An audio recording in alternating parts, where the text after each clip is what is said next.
Hey guys, Pitmaster here. All right, we're going live. Um, I got my question is your dojo where you train martial arts, is it for sport, which is great if it is, or is it for the street?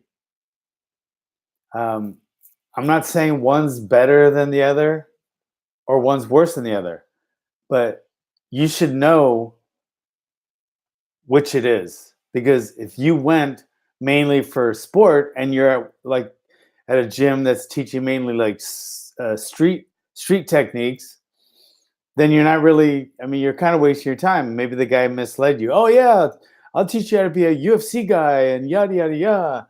Yeah, my friend, my cousin's friend's neighbor, yeah, he fought in Bellator. Yeah.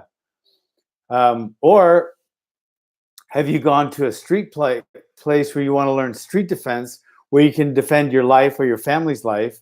And they go, yeah, we're hardcore street. And then you go in and they're doing a bunch of moves that like don't really have much to do with the street, basically.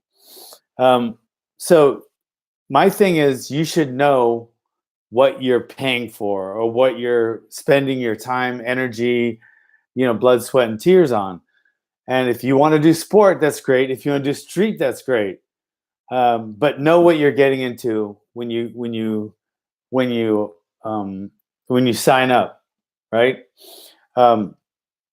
Here's one way to find out, I think, and I'm going to change the name of this because I think that's what it's going to be: how to tell the difference.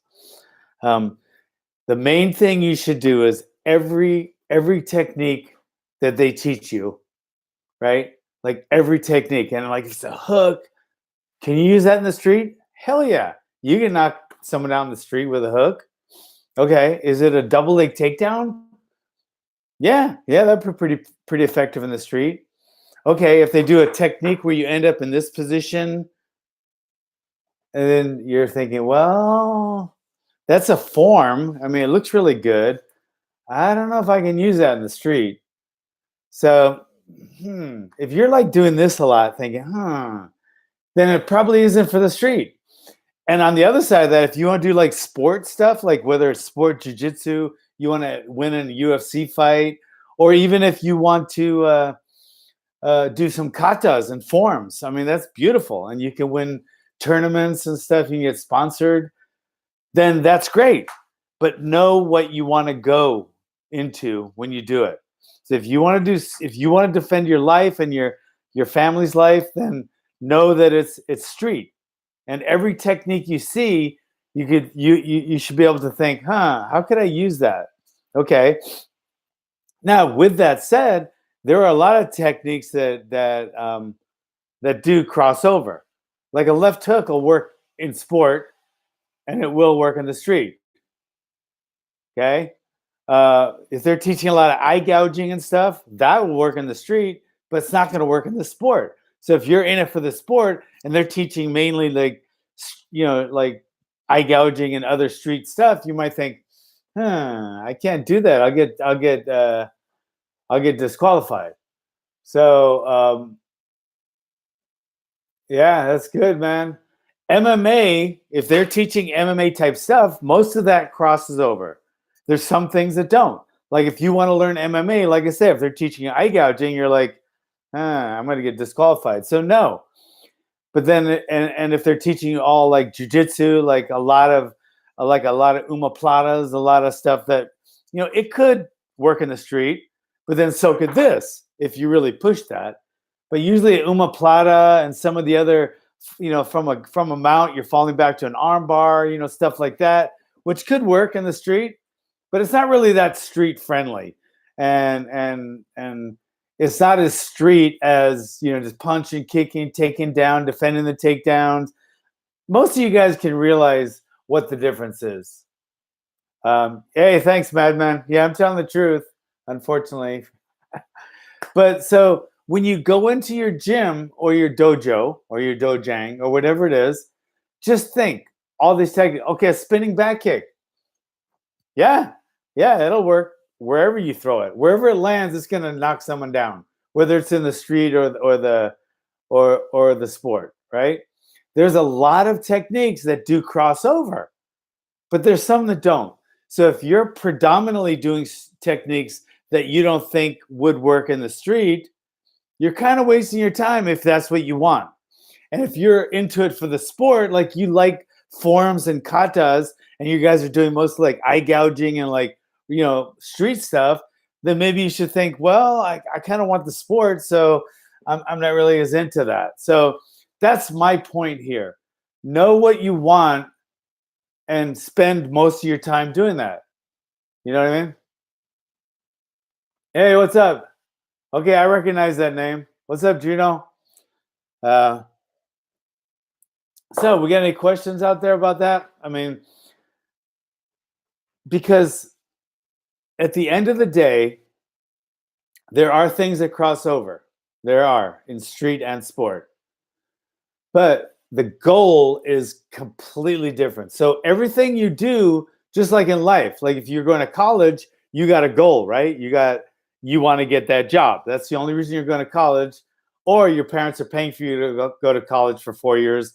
So you're just spending their money and kind of biding time and drinking a lot. And so I understand that. I mean, that's probably a good portion of the people are just going to college because their parents are paying for it and they get 4 years more after the 12 years of school. Now they get 4 years of college. But if you actually have a goal, right, it's getting a specific job. Like if you want to be a doctor, so you're going to college to be a doctor.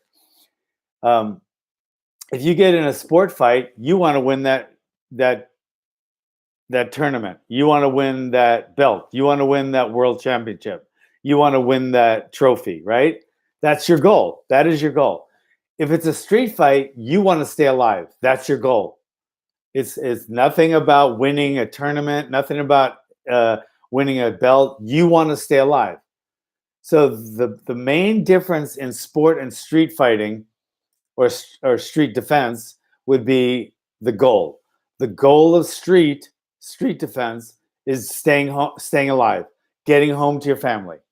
The goal in sport fighting is to win that title, right? So that's the main thing. Hey, what's up, William? So do we got any questions on that? It's pretty cut and dry, I think. But hey, Morgan. That's the Morgan right there. Hello, Mr. Morgan. He likes being on TV or on YouTube.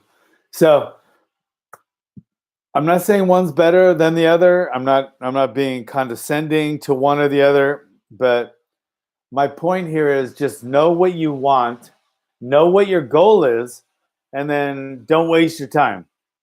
Like if your goal is street defense, self-defense, you're wasting your time if you guys are spending a lot of time doing katas, forms, or the kind of grappling that's not really street effective. And if you're in it for the sport and you're doing mostly street stuff, then you're wasting your time. So, I mean, you're spending a lot of money and a lot of time and stuff. So know what you want. Maybe you want both. That's fine too, So if you want to do the forms and the katas, that's great. And then do some street stuff, which they teach you on the side. That's perfect. Then it's a win-win. You're just doing, that's great. I'm just for the street. Okay. And then on the side, I do my sports stuff, right? So my training is all for the street, but I teach stuff for the sport. Obviously, at my age, I'm not going to do any train any sports stuff, but I do teach it. All right. Anyway, that's it, guys. If you got any more questions, feel free to ask them. Please share this. And if you want to contact me about anything, feel free. All right. Thanks for coming, guys.